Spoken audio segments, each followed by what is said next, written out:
Hello, Lilith and Libra, Lilith and 7th house gang. Hello to my bunny boiler friends. How are you? So, I'm only saying that with the greatest of respect. I'm serious. Because I do a little bit of research before I go into these readings, and I kind of share with you what I've learned about this placement aspect before I pull cards. So this reading is specifically for, oh, there's a spider hanging off my phone. I wonder if it's going to end up in the camera. It's for those who have Lilith in Virgo.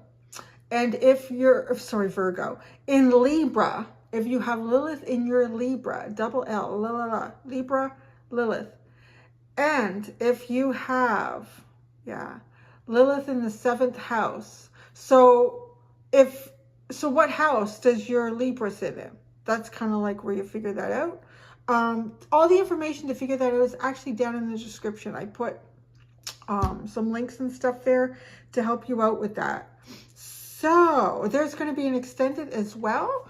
The link to that will be at the top of the description also. My dear Lilith and Libra friends. So let's get started, shall we? So what have I learned about Lilith and Libra? Don't mess around with her. Anyway, so do you guys know what bunny boiler is? Do you know what that is? I think most of the people that come to my channel would know.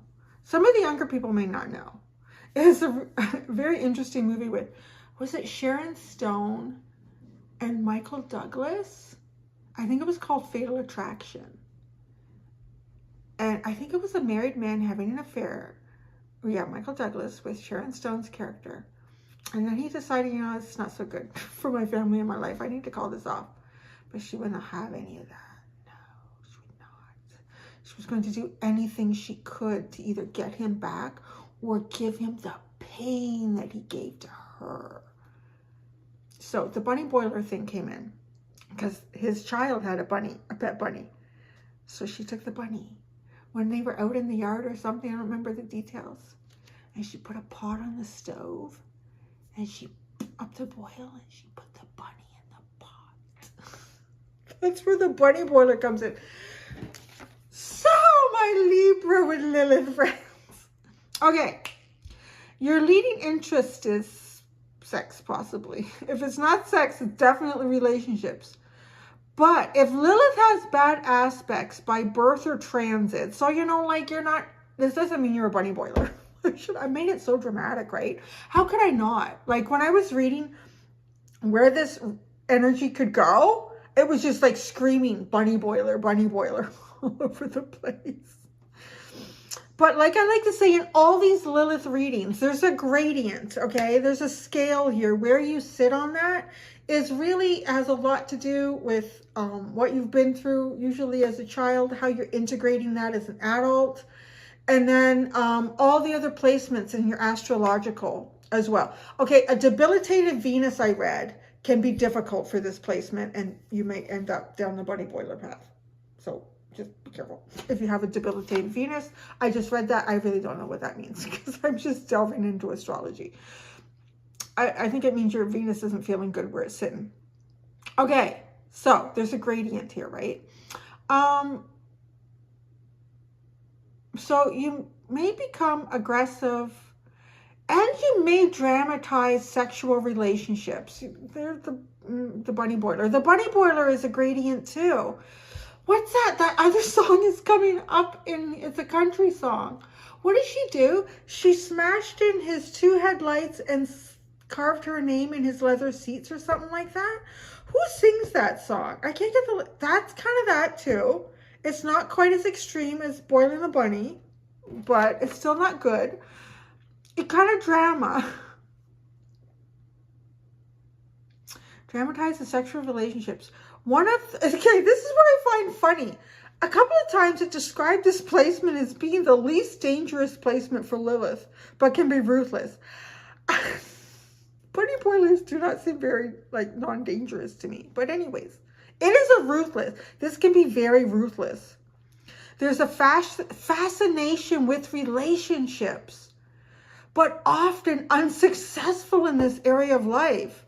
And I think that's where it just comes into always feeling like, because I'm trying to relate to the bunny boiler, like, well, feeling rejected, feeling dejected. See, now this is something that came up in the 7th house, where you may seek darkness in relationships, or you may seek partners who have darkness in them. And it says you're looking for this in more of an outwardly way because you're not looking at your own internal darkness. I really get the impression this is going to be one of those readings where I'm going to be right up in your face and up your ass.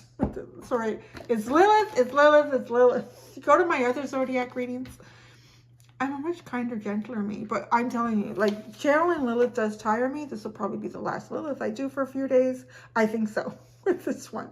Okay, the test in life for this placement is in relationships, ethics, and how you use your degree of magnetism or attraction.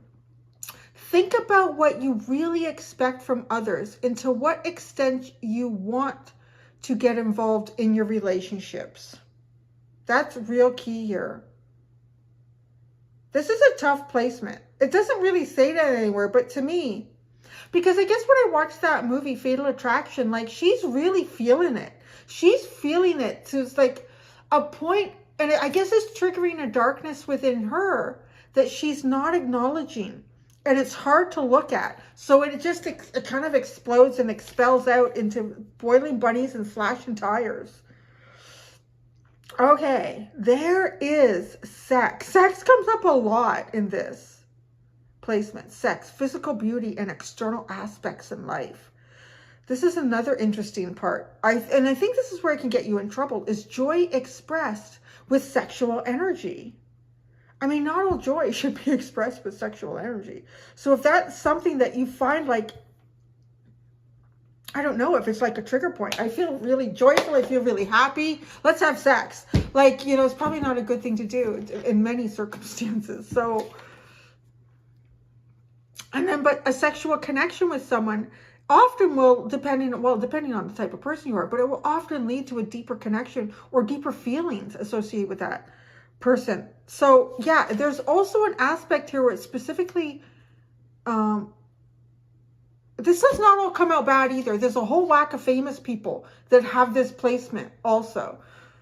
So, like, let's not just make you feel like I'm going to click off here, Cynthia, because I'm not this. Don't worry. It's just, it has the potential to be a really harmful placement. It's really important, I think, to do shadow work in this placement, is what I would advise, right? And to think about what you really expect from others and to what extent you want to get involved with them in your relationships, or what relationship you want with them. And I think that, in conjunction with joy expressed with sexual energy, is, I almost feel like you could find yourself, like, you could be in a friendship with someone and experiencing a really joyful, fun moment, and maybe get carried away, and then it becomes a sexual experience, and now that complicates the friendship a whole whack, especially if you haven't had a conversation ahead of time saying, you know what, I'm not really seeing anyone right now. I find you attractive, you find me attractive, but I don't know that I want to spend the rest of my life with you. Maybe we should be friends with benefits. Okay, you know, like, having and that's that conversation of to what extent you want to get involved in a relationship. Okay, you can find it difficult to determine your position in a relationship to other people, which can make your behavior dependent on how others see you, especially romantic partners.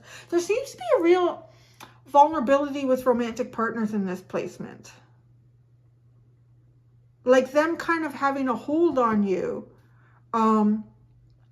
If you are not, I can see, because if you are not yet strongly defined in terms of who you are and how you see yourself in relationships. So I can see that playing out perhaps early on in life, when you're really still trying to discover who you are and you're experimenting with different relationships, but just life in general. And so, see, this is where I feel like it can become a vulnerability for you in the long run. Because if you do have experiences early on in life, Yeah, see, because I think it can end up leaving you kind of indecisive. You often can end up in a fear of making a decision because you've made bad decisions in the past, and you don't want to make the wrong decision.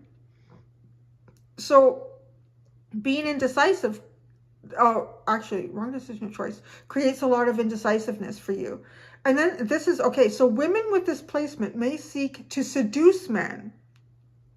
Oh, this is where I got into the bunny boiler energy. Okay, so, but again, I'm not saying that that's who you are. It can have an awful lot to do with aspects of your birth, your growing up, how you saw relationships play out, the other transits that sit in your astrological chart. I will say though, if you have a debilitated Venus and also this placement, I would really do as much shadow work as you can, because that seems to be where it can have a problem. So, okay. Women with this placement may seek to seduce men using all means available. If rejected, may become ruthless and capable of anything if they cannot find happiness. So they will spoil another's happiness. And that is totally like Fatal Attraction with the bunny boiler. You're also like, before you feel like I'm coming down on too hard on you here, but Lilith will do this because she wants to make you aware of the precarious slope that we may slide down. So you may likely suffer a lot of injustices in life. But I think too, when I look at all of this, I think to myself, well, if you find it difficult to determine your position in a relationship in terms of with other people, it can make your behavior dependent on how others see you. You are going to suffer injustices, absolutely, because everyone is on their own journey. And if they kind of establish they see you as this in their life, and maybe you had that friend and you had a really happy, excited moment and it got carried away and you ended up having sex with them. And then you thought, oh, I don't know what to do now. Or I feel this way. Oh, now he hasn't texted me back, or he hasn't phoned me, but thinking, well, he probably wouldn't have texted me back or phoned me anyways after we went to the fair. But you start to experience these injustices, or what at least feels injustice to you. There's a big possibility of being well known, okay, with this sign. A huge one, I do want to say. And I think also, if you can take injustice, so here's the trick. This is how you can turn this puppy around. If you can take injustice or two seemingly irreconcilable principles or differences and bring them together in some sort of unity, you can create a very healthy aspect in this position. So there is a very strong possibility of being well known in politics and media, especially. So two people that kind of fit this profile specifically are Nelson Mandela and Oprah Winfrey. Both have Lilith and Libra. There are a whole, like, this is the only one where I got a whole ton of famous people with this. I mean, I've had the odd one where I think Marilyn Monroe was one. I think that was Leo. And that's the only one that I remember off the top of my head. Like, this is the first one where there's a whole whack. There's like John Travolta, Eric Clapton, Ricky Martin, Kim Basinger, Winona Ryder, and a whole bunch. Like, there's a whole bunch. So, and I don't know, like the other, I really don't know much about their personal lives. I mean, Nelson Mandela definitely with trying to reconcile two irreconcilable principles. And then Oprah Winfrey, oh my God, like I just, early on in her life, a lot of injustices and just sexual exploitation by masculine energy when she was very young. And coming from like a very modest upbringing and becoming like famous and rich. And so like you can turn this energy around. So that's Lilith and Libra. My sweet bunny boilers. Don't send me anything bad in the mail. Okay, so 7th house. You can be, so this is interesting. If you have Lilith and Libra and it sits in your 7th house as well, would pray to God that you do good things with this energy, because I think you could masterfully manipulate almost anyone in any type of relationship you had with them. I really think you could. So let's just focus on 7th house, because you could be here. You could have Lilith in a completely other zodiac sign, but it does sit in your 7th house. So masters of relationships know exactly how to go about getting what they want. May attract partners with darker aspects. And here we go into that sort of shadow side. It's not necessarily mentioned in Lilith and Libra, but I saw how that could play out. So I mentioned it when I talked about it, but it definitely, it's mentioned in the 7th house. So it may attract partners with darker aspects due to an inability to see the darkness within oneself. Seek darkness outwardly because not looking internally at your own darkness. So again, this is why it's so important to do shadow work and spend time in isolation. Look at things about yourself that you don't want to look at. Intense relationships with a strong emphasis on sex. This is like the sex house placement. It really is. Now, it's not to say that this can't be balanced. That is the goal for all of us, and that's why Lilith shows up. So you can have the extremes in this. Like, you can completely be oversexed, or you can completely, like, reject sex altogether.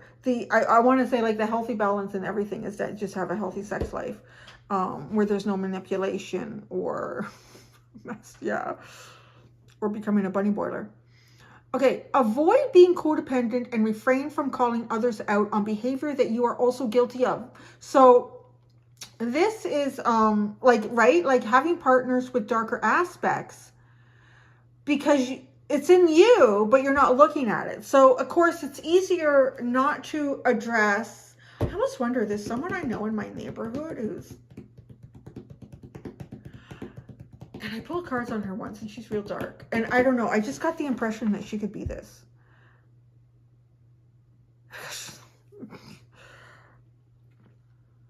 Like, not doing any kind of shadow work. Like, because you could be with a partner and realize that you're seeing all this darkness in them, and you're pointing it out, like, well, look at you, you're dark, or you're not good, or everything you do is bad, or, but at the end of the day, like, when we observe people like that, and we're say that, I pulled cards under the universe told me she was dark. So, but you start to take on this behavior because of not looking at inside. And I don't want to say that these people don't have darkness. They probably do. And that's why you're going to it, because it's so much easier to just look at it outwardly than it is to internalize it. This is, I want to say, this is a difficult placement, because we're talking about the scales of justice here.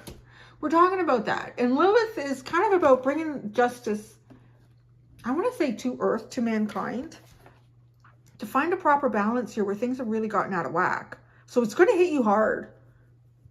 Okay, being rejected by a romantic partner can hit this placement hard and cause them to hold back in future connections. Again, I can see that, like, happening perhaps when you're younger. You're, like, still, like, you haven't figured yourself out when you're young. So when you have connections with people, I don't know. Like, I remember meeting a guy I met.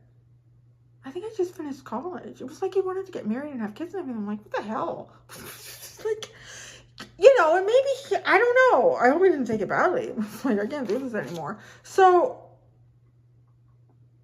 if you felt that kind of rejection early on in life, like it, and I think I didn't write it down, but it did say, like, this has nothing to do with you. It has more to do with people trying to find what aligns with them. But you know, needing to define who you are. And you can't do that without doing shadow work. Who you are and, like, what you want out of relationships. Because this can really cause you to hold back. So does it make sense to hold back later on in life if you've done this shadow work? If you've kind of looked at aspects of yourself that were difficult to look at, that you were really placed here to try to improve and better yourself with.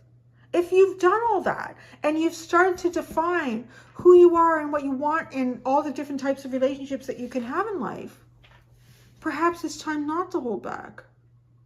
That's such an interesting. I need to drink a lot.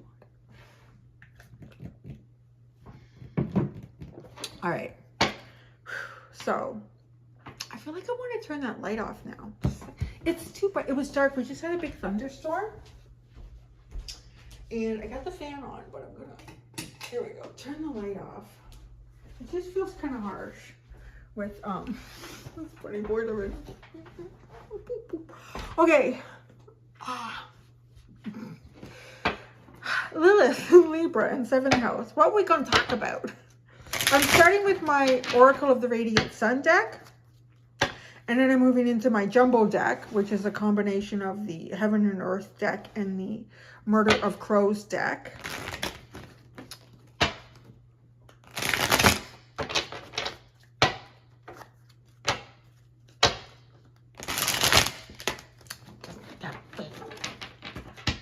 Okay, Lilith. Lilith and Libra, 7th house. What are we going to talk about here, Lilith? What am I going to talk about with Lilith and Libra and 7th house?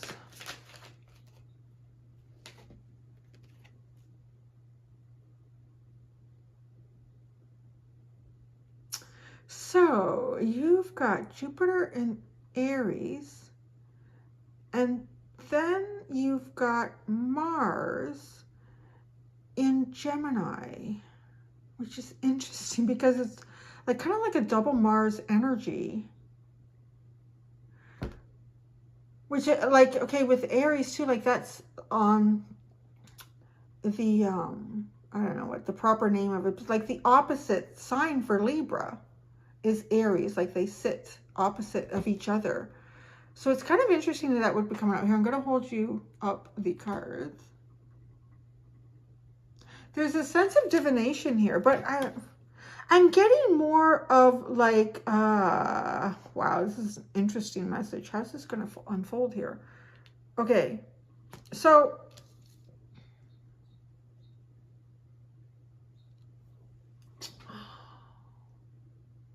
the hand that you are played in life is not the hand that you are meant to continue playing throughout life. Okay, I'm going to tell you what I'm getting with this message because I'm really drawn to this palmistry. Now, there are so many birds have come to my balcony since I started recording your video. It's really interesting. I don't know if that means anything. Like a ton of birds. So, quite a few years ago, I had my palm read by an individual. And he was Italian, and he had learned it like in Italy. I'm here in Canada, so he immigrated to Canada like a long time ago. And he was reading our palms, and he said, I need to look, and I wasn't aware of this. He said, I need to look at your I need to know what is your dominant hand. So I said, okay, I'm right-handed. So he said, okay, I need to look at the left hand first. I said, okay. So he's looking at my left hand, and he's like reading all these things about relationships and destiny and heart and strength and wealth and all of these things. And then he's telling me stuff, and I'm like, wow, that's amazing. Like, you're pretty accurate, like really describing kind of like the environment that I was born into and what is likely. So it's almost like being born here, and your non-dominant hand continues to hold the footprint that was placed on it by the astrological energy that you were born into. When you popped out and you were here on Earth, the non-dominant hand, the recessive hand, I don't know that we would call that. Anyways, it continues to hold that information of what you were born with when you got here. Now, this dominant hand is living the life. So it's kind of it's showing how you are transforming this destiny from here over to here and how you are changing it. I am really getting a message about changing your destiny with this energy. And what a great thing after all of the stuff that we covered. Like, it's a pretty hard placement, I think, anyways. I think it's a pretty hard placement because those two energies that I described, the Sharon Stone, and then I wish I could remember what country song that is. A Louisville slugger into the two headlights and slashed That, like, they're feeling like injustice. They are, so if we're just looking at their perspective, it is a little overboard, but they are feeling absolute injustice in the situation. Injustice in the situation. And I'm just thinking about, too, like both Nelson Mandela and Oprah Winfrey, like coming from two different aspects of injustice and finding justice for yourself again. It's in your hands. I'm really hearing like it's in your hands, because too, like he showed me like what I was born into and what the universe had kind of said I should start out with and maybe would likely go towards. Like I was changing it. I was completely changing it when he looked at my right hand. And he said, well, yeah, no, actually, like you've done this and you've done that. And like myself, I was born in like poverty. And then, I don't know, I'm going to be rich one day. Like, okay. But we'll see where that goes. But I'm just really drawn to that, my Lilith and Libra, that you have the capacity to change what hand you've been dealt. Now this is what's interesting. Because it's not, yeah. Okay, Masters of Relationship, sexual aspect comes out big. That's not really coming into this part of the reading. At least I still have tarot in the bottom to look at here. But with this card, because now I'm seeing like the chessboard. So this is like sitting down, like almost being born and sitting down to a game of chess. But you're not sitting down to like a fresh board where everything is lined up. All the rooks and knights and kings and queens are where the pawns are supposed to be, where they should sit at the start of a game. You're coming in with this board game like that. Like that's your left hand. So, oh my gosh, and look at, she's holding up her right hand. She's holding like a staff here. And she's got her right hand facing her. Do you see that up here? Oh, there's no reflection. I've turned my phone around so I can't tell how much you can see there. But it's almost like the answer is in my destiny that I forged for myself here. I mean, we all have a capacity to change our destiny in this lifetime, but I feel real strongly that you guys, and in the 7th house, I want to say, have a capacity to change your destiny more than any other spot. You have the capacity to become more self-aware. You have the capacity. I really didn't. This is the first one that I really found something that talked about something that debilitates, that can cause like more negative manifestations to occur, which is that debilitated Venus with this. Be aware of it. You can change it. You can own it. You can control this. It is a sense of control over your destiny.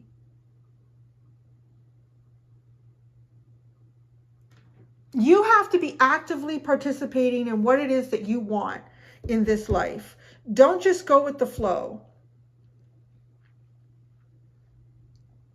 Don't just go with your instinct. I mean, I have the 9 of Swords written on this card because I was starting to do something with this deck, which I will continue to do, but right now I don't have time to do it. So, this does sit as a 9 of Swords here. This Gemini energy is, but I see it for you as kind of an overthinking process.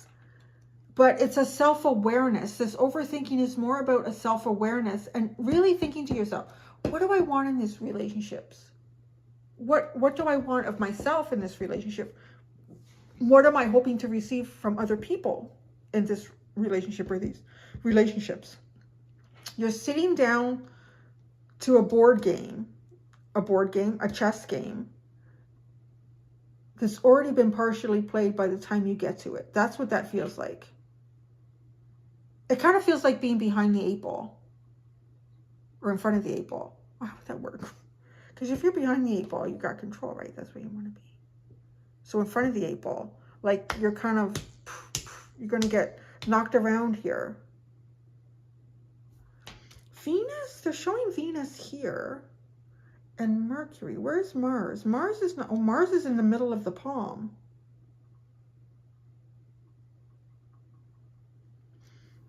It almost looks like FX, and it sits right below Mars, and then Venus is off to the side. There's the fix, And Mars is, I think, here, and Venus is off to the side. So it's almost like fixing, finding the balance between your masculine and your feminine energy. So maybe, I don't know, I'm gonna say to you guys, take a look at what your Venus is, what you were born with. Honest to goodness, take a look at, wow. Oh, no, mine hasn't actually changed.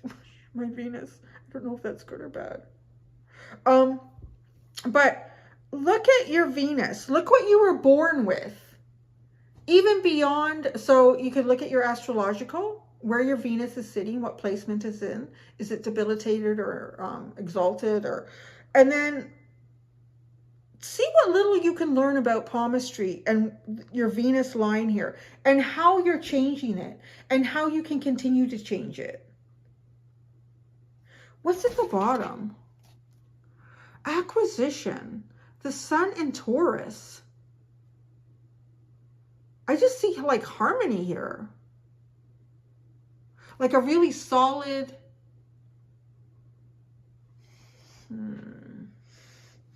There's two messages coming in. So I do see sort of like a commitment here, but an acquisition. Do you see relationships as something to acquire? Do you see yourself as something to acquire? I could see that like Venus being debilitated in that sense, like that. Like seeing yourself as something to acquire, to be acquired. These are important questions to ask. I think there's a lot of important questions to ask yourself, like almost like this Nine of Swords energy. Okay, what comes out with the tarot in this? What comes out with the tarot?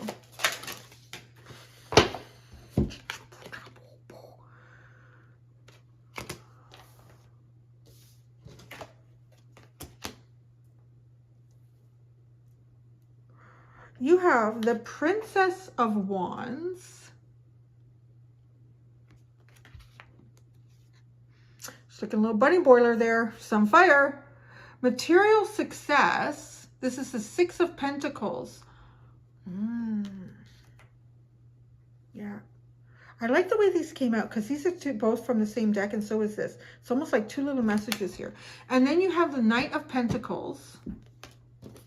And then you have the Ace of Swords.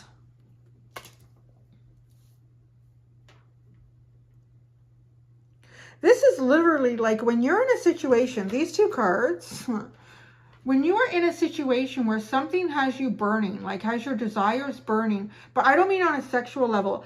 I mean on feeling like some sort of injustice here, because she's like looking like that, like she's got like that kind of body language going on here. She's got her hand is in the fire on top of this ram's head in the fire. She's holding a staff covered in spikes.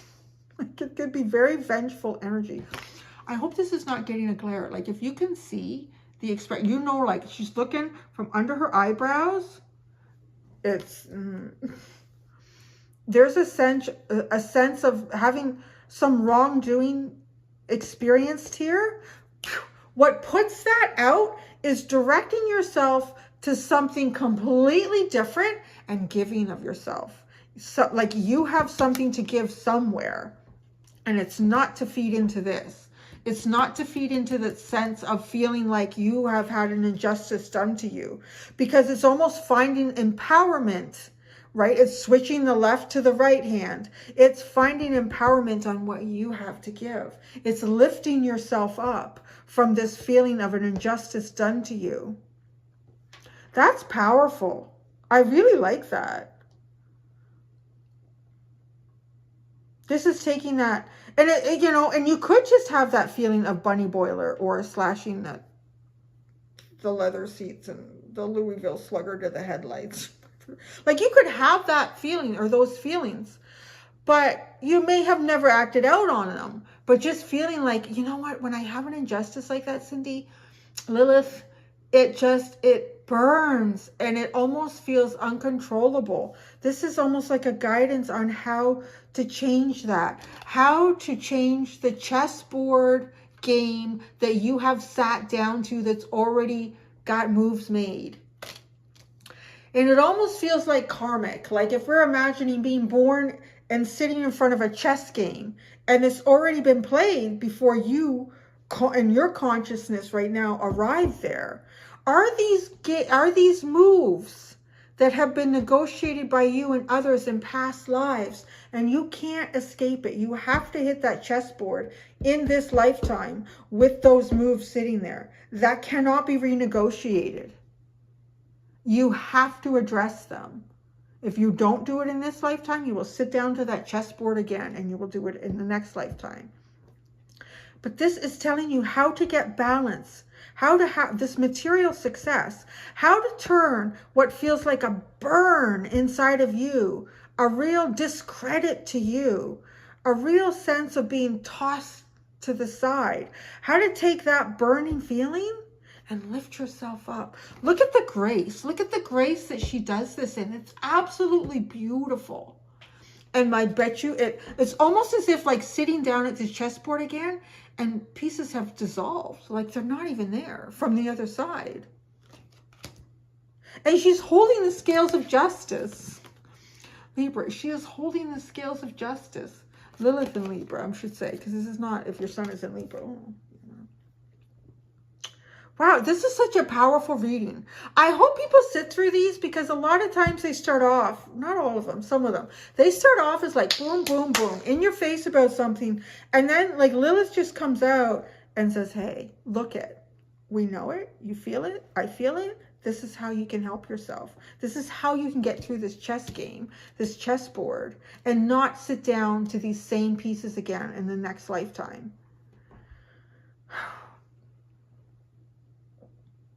The Knight of Pentacles and the Ace of Swords. I just feel like this is such a calm path. When your truth needs to be told here, if there's someone who has done an injustice to you, almost like without even trying, they will become impaled on karmic justice. Like, let's just say that. Please don't go impaling anybody. They will be impaled in karmic justice. But find your balance, and your balance here is to calm yourself by giving from something higher, stepping above the feelings of injustice and providing something to someone else who is even more down and out than you are. And you could have material success and wealth here, but you may not relationship is a big thing for you. Big, big, big. It came out in 7th house and Libra information everywhere that I looked. It was really, really big. Try to move beyond. Try to establish relationships that continue to place you in a position that you have something to give and you don't feel depleted in it. Like, this is not a depletion. These two energies are not depletive. I mean, going slowly and carefully and methodically forward towards a grander, bigger truth than what you started with.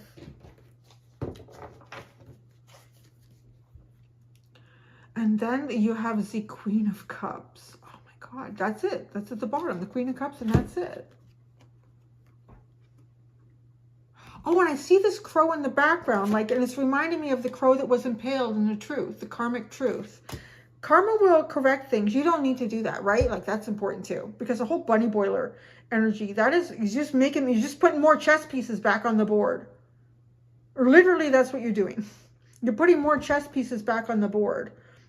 Karmically, let the universe deal with karmic truths outside of you, and see, this is only just a shadow of the past for you as you move forward with the Queen of Cups, an open heart, flowing through your emotions and having really healthy emotions and connections and relationships based on healthy communication and love and respect.